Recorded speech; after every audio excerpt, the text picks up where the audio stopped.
हम पढ़ रहे हैं सॉल्यूशन लेसन। ये आपके लेसन का 8वीं वीडियो है। आज हम पढ़ेंगे द्रव्यीय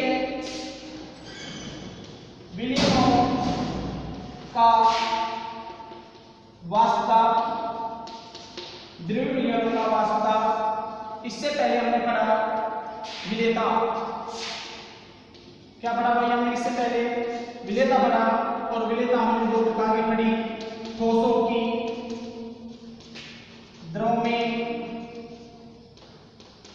विलेयता, और गैसों की द्रव में विलेयता। लास्ट टॉपिक हमारा था गैसों की द्रव में विलेयता। इसमें हमने लास्ट में पढ़ा था हेनरी का नियम। क्या पढ़ा भाई हमने? हेनरी का नियम पढ़ा। और ये हेनरी का नियम वेरी मोस्ट इंपॉर्टेंट है। ये हेनरी का नियम आता है गैसों की द्रव में विलेयता पदार्थ का प्रभाव के अंतर्गत आता है। ये हेनरी का नियम वेरी मोस्ट इंपॉर्टेंट है।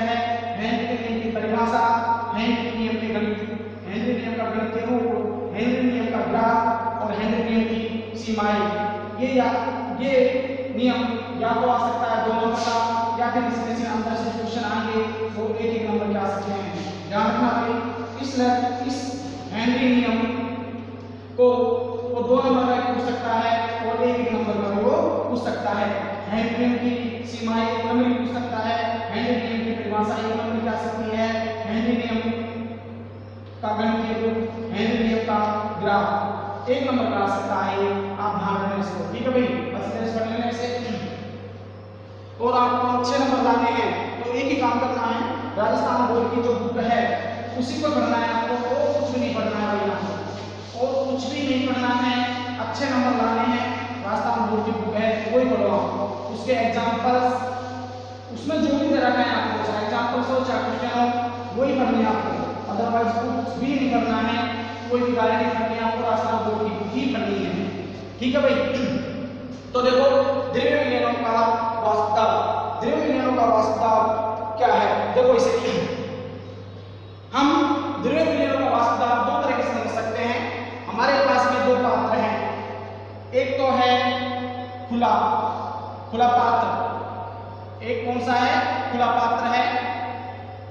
इस खुले पात्र में हमने जल भर दिया है। क्या भरा है भाई? जल भरा है। और हम इसे गर्म करते हैं।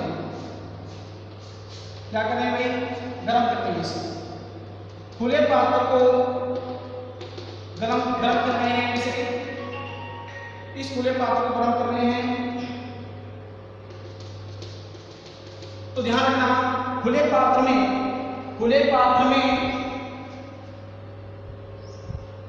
वाष्पीकरण की क्रिया, खुले पात्र में वाष्पीकरण की क्रिया अनिश्चित समय के लिए होती है।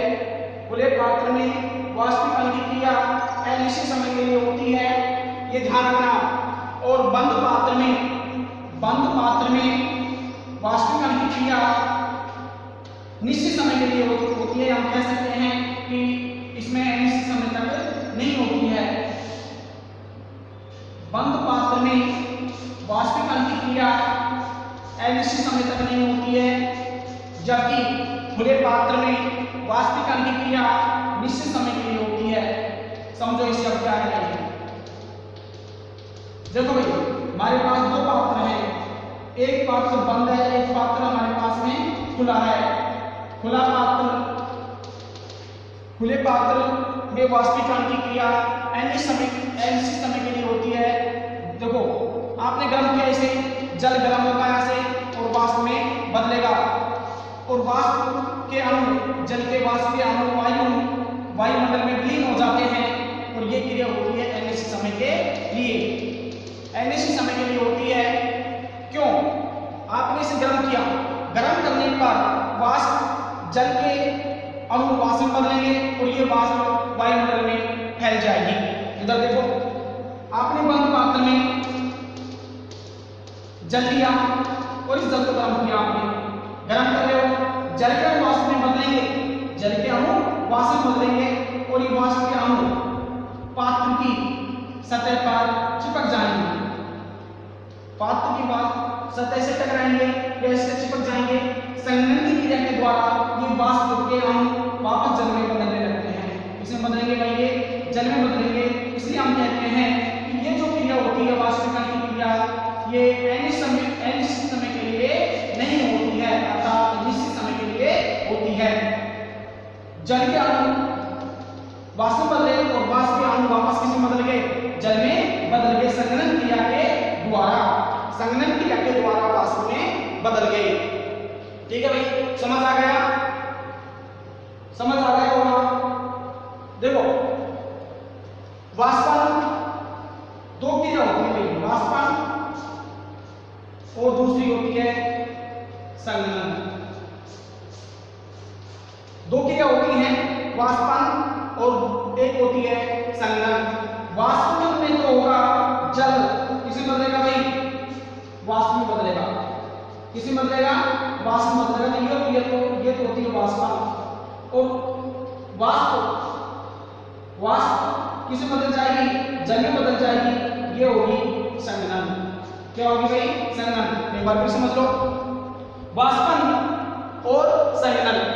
वाष्पीकरण क्रिया में दो क्रियाएं होती हैं, या वाष्प जब जल का वाष्प होता है तो दो क्रियाएं होती हैं, एक तो होता है वाष्पन और एक होता है संघनन। वाष्पन में तो जल के अणु वाष्प में बदल जाएंगे और संघनन में वाष्प के अणु किसमें बदल जाएंगे भाई? जल में बदल जाएंगे। ये होता है संघनन। ठीक है भाई, तो एक बार फिर ध्यान दो, खुले पात्र में वाष्पीकरण की क्रिया अनिश्चित समय के लिए होती है, क्योंकि वाष्प के अणु वायुमंडल में विलीन होते रहते हैं। और यहाँ पर बंद पात्र में वाष्पीकरण की क्रिया निश्चित समय के लिए होती है, या कह सकते हैं हम कि ये क्रिया अनिश्चित समय के लिए नहीं होती है, क्योंकि जल के अणु वाष्प में बदलेंगे और वाष्प के अणु वापस किसमें बदल जाएंगे? जल में बदल जाएंगे।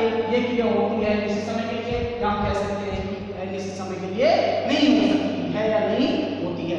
आगे होगा आपको समझ में? तो ठीक है, अब आप परिभाषा लिखोगे वाष्प की। किसकी परिभाषा लिखोगे?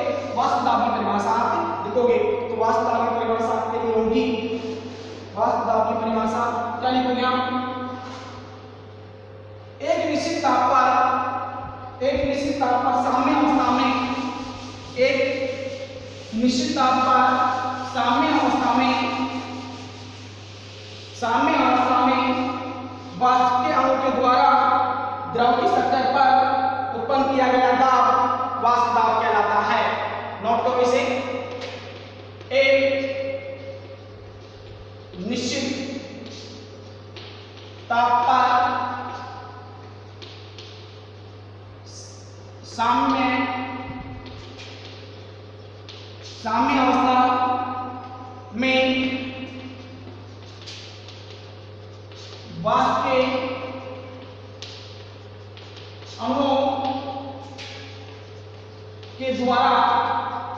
वाष्प के अणुओं के द्वारा द्रव की सतह पर वाष्प के अणुओं के द्वारा द्रव की सतह पर उत्पन्न किया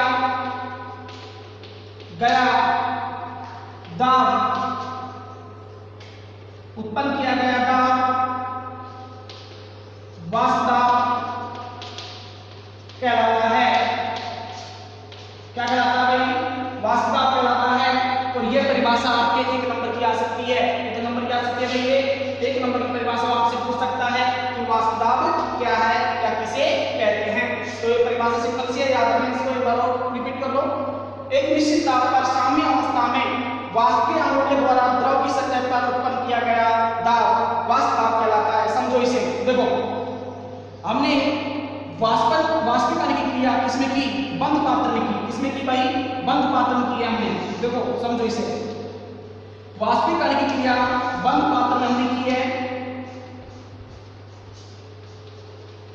वाष्पीकरण की क्रिया हमने की है बंद पात्र में भाई। जैसे ही आपने जल को गर्म किया है, गर्म करने पर जल के अणु किसमें बदलेंगे? भाप में बदल जाएंगे। किसमें बदल जाएंगे? भाप में या जल वाष्प में बदल जाएंगे, वाष्प के अणु में बदल जाएंगे। ये वाष्प के अणु संघनन के द्वारा वापस किसमें आ जाएंगे? किसमें आ जाएंगे भाई? जल में बदल जाएंगे। किसमें बदलेंगे भाई? जल में बदलेंगे। तो देखो निश्चित ताप पर साम्य अवस्था में, साम्य अवस्था का मतलब है भाई, साम्य अवस्था का क्या मतलब है यहाँ पर? साम्य अवस्था का मतलब है कि जितने जल के अणु भाप में बदले हैं उतने ही भाप के अणु किससे बदल रहे हैं? जल में बदल रहे हैं संघनन क्रिया के द्वारा। एक बात फिर सुन लो, जल के अणु, जितने जल के अणु वाष्पन के द्वारा वाष्प में बदल रहे हैं उतने ही वाष्प के अणु संघनन के द्वारा किसमें बदल रहे हैं? जल में बदल रहे हैं। किसमें बदल रहे हैं? जल में बदल रहे हैं। ये कहलाती है साम्य अवस्था। क्या कहलाती है? साम्य अवस्था। तो देखो एक बार फिर, निश्चित ताप पर साम्य अवस्था में जल के अणु, वाष्प के अणु के द्वारा, वाष्प के अणु के द्वारा भाई, ये वाष्प के अणु है ना, ये वाष्प के अणु के द्वारा द्रव की सतह का जो दाब डाला जा रहा है ना भाई, वो कहला रहा है वाष्प दाब। क्या कहलाता है? वो वाष्प दाब कहलाता है। समझ आ गया होगा आपको? यानी वाष्प के अणु के द्वारा द्रव की सतह पर जो दाब उत्पन्न करते हैं ये किया जा रहा है, वो कहलाता है वाष्प दाब। क्या कहलाता है भाई? वाष्प दाब कहलाता है। तो इसको आप नोट कर लेना या इसके स्क्रीनशॉट ले लो। आपको दूसरे लेसन की पीडीएफ मिल जाएगी व्हाट्सएप ग्रुप पर। ठीक है भाई, उतार लो इसे।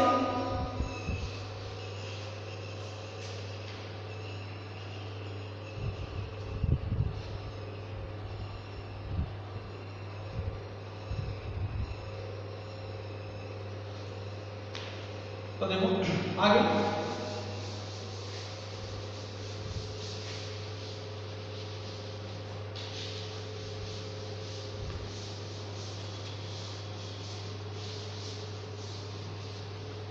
आगे नोट करो, वाष्प दाब अवनमन। क्या नोट करोगे? वाष्प दाब अवनमन नोट करो इसका,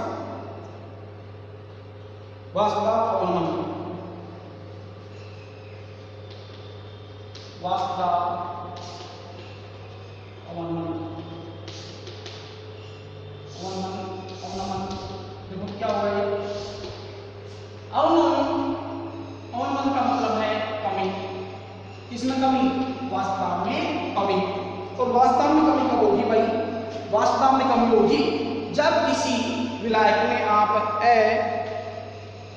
विलय या अवास्तविक विलय मिला देते हैं तो विलयन के वास्तव में कमी हो जाती है। इसे कहते हैं वाष्प दाब अवनमन। क्या कहते हैं? वाष्प दाब अवनमन कहते हैं। एक बार सुनो, जब किसी विलायक में अवाष्पशील विलय को मिला देते हैं तो विलयन के वास्तव में कमी हो जाती है। इसे कहते हैं वाष्प दाब अवनमन। क्या कहते हैं? वाष्प दाब अवनमन कहते हैं। देखो समझो इसे एक बार फिर। हमने एक पात्र लिया, इस पात्र में क्या लिया भाई? आपने पात्र ले लिया। क्या ले लिया? पात्र ले लिया। और इस पात्र में आपने जल मिला, जल ले लिया। और इस जल में आपने नमक ले लिया। क्या ले लिया भाई? नमक ले लिया। अवाष्पशील विलय है भाई, नमक क्या है आपका? अवाष्पशील विलय। क्या लिया आपने? नमक ले लिया। और यहाँ पर जो वाष्पशील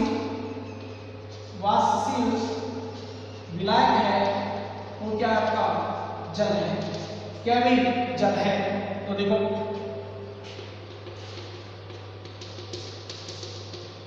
जब आप किसी वाष्पशील विलायक में अवाष्पशील विलय को मिला देते हैं तो विलयन के वास्तव में कमी आ जाती है। विलयन के वास्तव में कमी आ जाती है। इसे कहते हैं वाष्प दाब अवनमन। तो देखो कैसे आई कमी। आप जानते हैं या कह सकते हैं कि हम जानते हैं कि वाष्पिक कण की क्रिया क्या है? एक पृष्ठीय अभिक्रिया है। क्या है ये? पृष्ठीय अभिक्रिया है। ये पृष्ठीय अभिक्रिया है। वाष्पिक कण की क्रिया, वाष्पीकरण की क्रिया क्या है? एक पृष्ठीय अभिक्रिया है, पृष्ठीय प्रक्रिया है। क्योंकि कहां से होती है? पृष्ठ से होती है, जल के पृष्ठ से ही होती है ये प्रक्रिया, या इसकी सतह से होती है। इसलिए हम कहते हैं कि वाष्पिक कण की क्रिया क्या है? एक पृष्ठीय प्रक्रिया है। क्या है? एक पृष्ठीय प्रक्रिया है। तो ध्यान दो, आप जैसे ही इसमें अवाष्पशील विलय को मिलाओगे, यानी आप क्या मिलाओगे? जब में नमक मिलाओगे तो क्या होगा कि इसकी सतह पर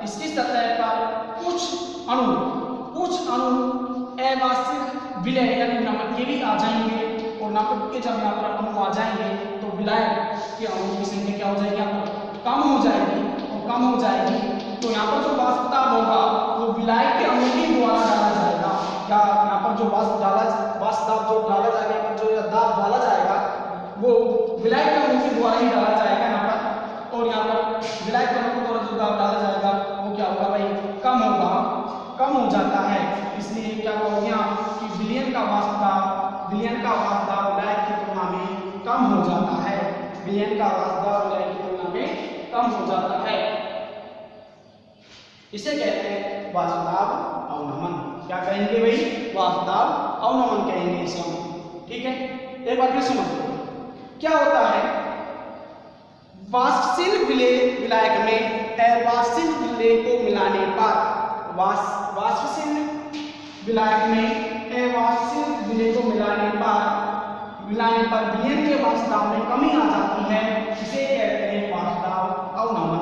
अब ये कमी कैसे आएगी, देखो भाई, आपने इस पात्र में जल और नमक दोनों ले लिया, जल और नमक दोनों को मिला दिया। अब आपको पता है कि जल तो वाष्पीकरण की क्रिया करता है, जबकि नमक है जो वाष्पीकरण की क्रिया नहीं करता है, यानी अवाष्पशील विलय है। जब यहाँ पर इसको आप गर्म करोगे, जल को गर्म करोगे तो यहाँ पर जल के अणु भाप में बदलेंगे, और भाप में बदलेंगे तो इसके साथ साथ नमक के अणु भी कुछ नमक के अणु भी आ जाएंगे और यहाँ पर स्थान घेर देंगे।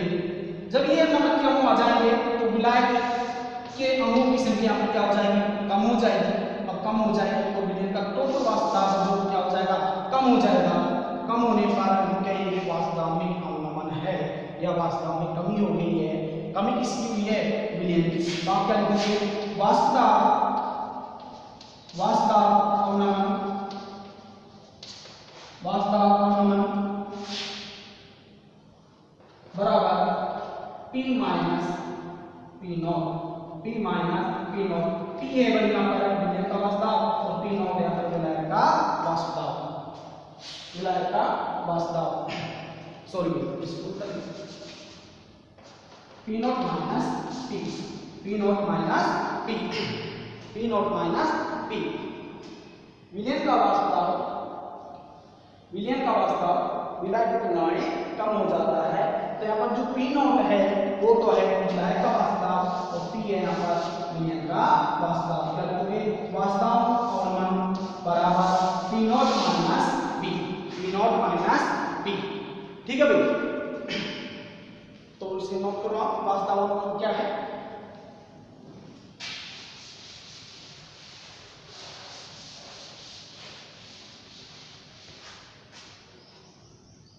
वाष्प दाब अवनमन देखो यहाँ,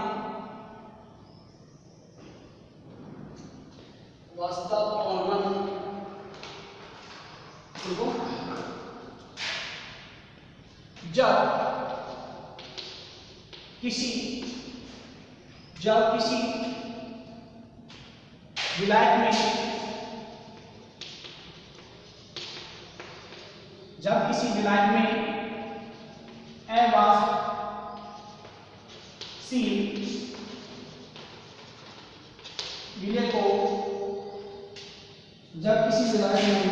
अवाष्पशील विलय को मिलाकर गर्म किया जाता है तो विलयन का वाष्प दाब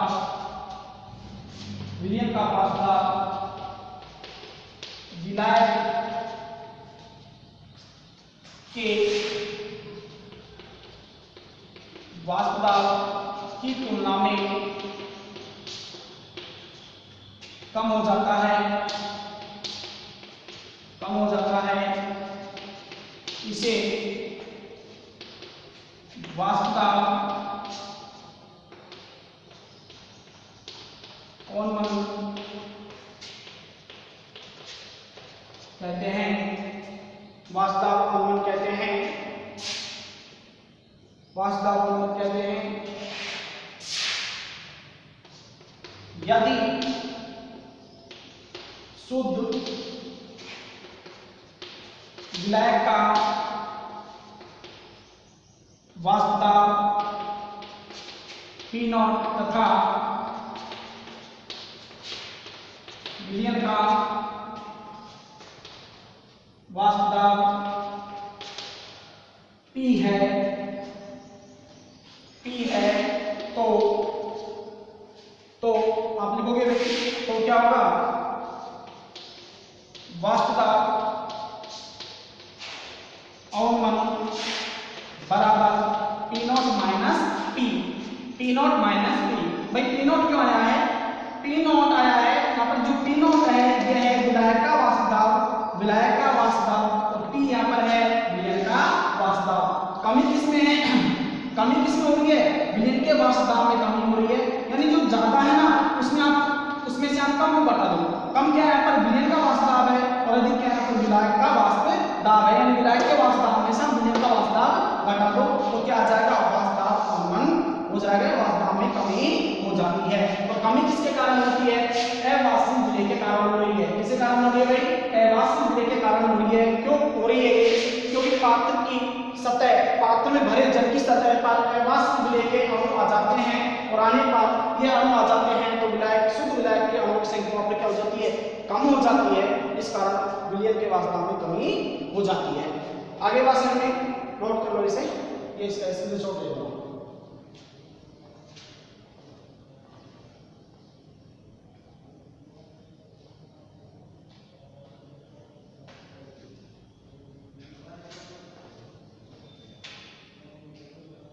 तो आगे देखो, इसको और तरीके से और अच्छी तरह से समझते हैं हम।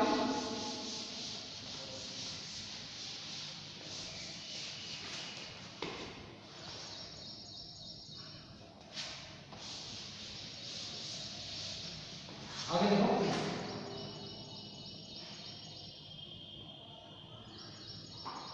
आगे लिखोगे आप इसमें, हम जानते हैं कि वाष्पिक अन्तर्क्रिया की कण की क्रिया एक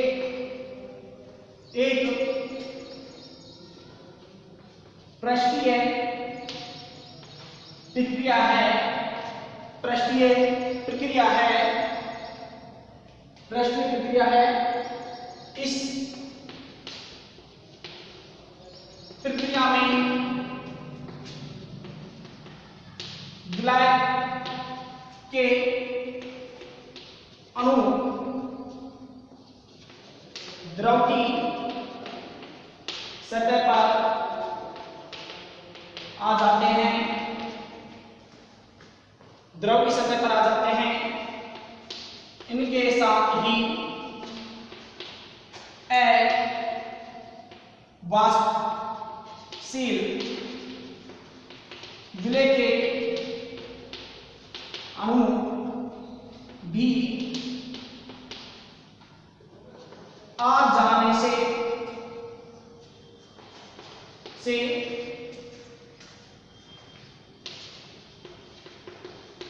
विलायक के अणुओं की संख्या सतह पर कम हो जाती है, कम हो जाती है, जिससे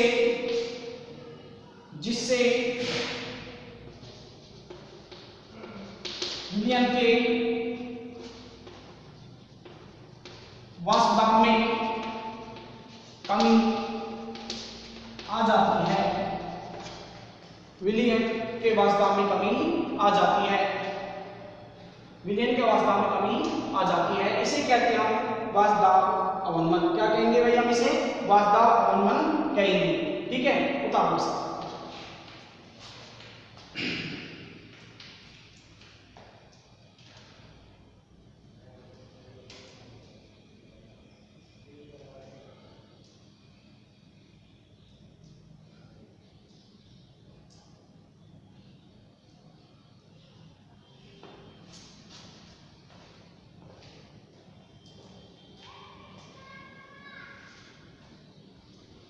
ठीक है भाई, चित्र बनाना चाहो तो चित्र बना लेना, चित्र और बना देते हैं इसका ना।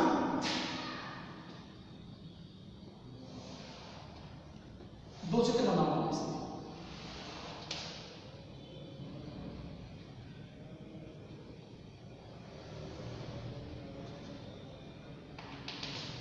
देखो आपने इस पात्र में जल लिया, जल यहाँ पर हम ओनली विलायक विलायक ले रहे हैं, क्या ले रहे हैं हम विलायक, बस ओनली यहाँ पर हम विलायक का वाष्प दाब देखेंगे, क्या देखेंगे विलायक का वाष्प दाब देखेंगे। आपको मैं पहले दिखा चुका हूँ कि वाष्पीकरण क्रिया ये क्या है, पृष्ठीय अभिक्रिया है। कि क्यों पृष्ठीय अभिक्रिया क्यों है ये, क्योंकि विलायक के अणु या विलयन के अणु सतह से ही वाष्प में बदलते हैं। कहां से बदलते हैं भाई, सतह से ही बदलते हैं वाष्प में। कहां से बदलेंगे भाई, सतह से वाष्प में बदलेंगे। तो यहां पर तो जो वाष्प दाब होगा अधिक होगा, अधिक वाष्प दाब, अधिक वाष्प दाब। यहां पर क्या लिया आपने, ओनली विलायक लिया है, क्या लिया है विलायक लिया। एक चित्र और बना,